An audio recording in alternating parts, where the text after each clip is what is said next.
Hello friends. जो आज का जो वीडियो है वो वीडियो हम बनाने जा रहे हैं यूनियन पे।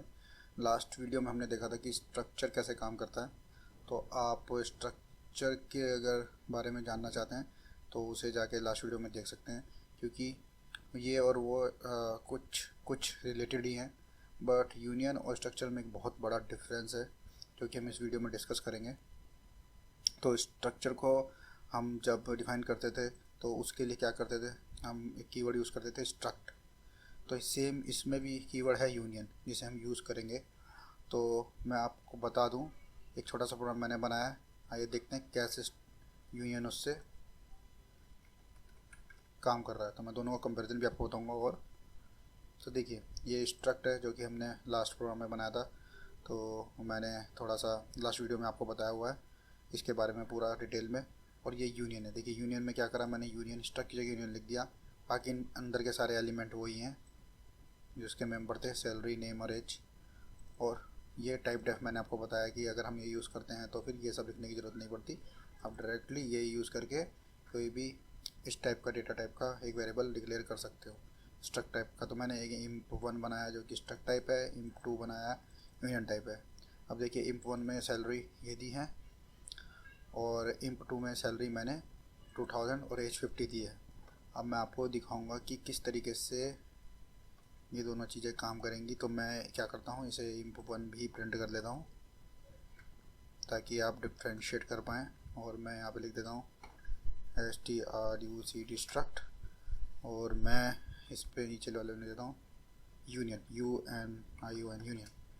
तो अब हम देखेंगे कि किस तरीके से इन दोनों में डिफरेंस है। तो आप देखो, मैं दोनों का साइज़ भी कैलकुलेट कर रहा हूँ। imp1 जो है वो स्ट्रक्ट का साइज़ बताएगा, स्ट्रक्ट वेरिएबल का, और imp2 जो है वो बताएगा कि हमारा यूनियन का साइज़ है। अब देखिए, देखना है आपको, ऑब्जर्वेशन चाहिए यहाँ पे जो कि बहुत इंपॉर्टेंट है। ठीक है, तो अब देखिए, ये देखो आप, इम्पोर्टेंट चीज़ यहाँ पर ये है कि अगर आप देखो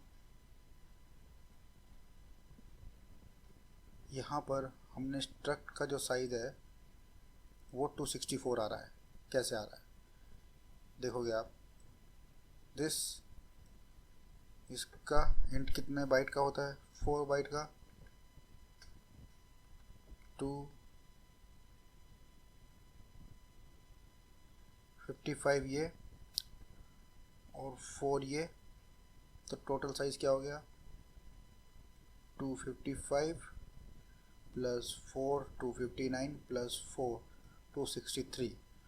जो एक बाइट एक्स्ट्रा आ रहा है वो मैं बाद में डिस्कस करूँगा, आपको बताऊँगा वो एक बाइट एक्स्ट्रा क्यों आ रहा है। लेकिन अभी देखिए, साइज़ 263 आना चाहिए और ये 264 आ रहा है, 263 मान लीजिए, 263 आ रहा है। बट यूनियन का साइज़ जो है वो 256 आ रहा है। एक बाइट एक्स्ट्रा है लेकिन 256 आ रहा है। वो क्यों? क्योंकि यूनियन की प्रॉपर्टी है कि जो भी उसके डेटा टाइप, जो भी मेंबर्स में उसका सबसे बड़ा साइज़ का मेंबर होगा वो यूनियन का साइज़ बन जाएगा, यूनियन का वेरिएबल का साइज़। तो यहाँ पे सबसे ये क्या है, 4, ये 255, 255, ये भी 4 बाइट। तो कौन सा सबसे बड़ा हुआ, ये। तो इसलिए इसका साइज़ 256 जो है, छोड़िए 255, ये इसलिए इसका साइज़ चला गया। अब जब आप इसमें वैल्यू स्टोर कर रहे हो, देखिए मैंने क्या करा, मैंने एम्प्लॉय की सैलरी डाली, एम्प्लॉय 1 में एज डाली। तो एम्प्लॉय 1 में जब आपने स्ट्रक्चर की एज देखोगे तो 40 आएगी, सैलरी आई 10,000। और जब आप यूनियन के बारे में देखोगे,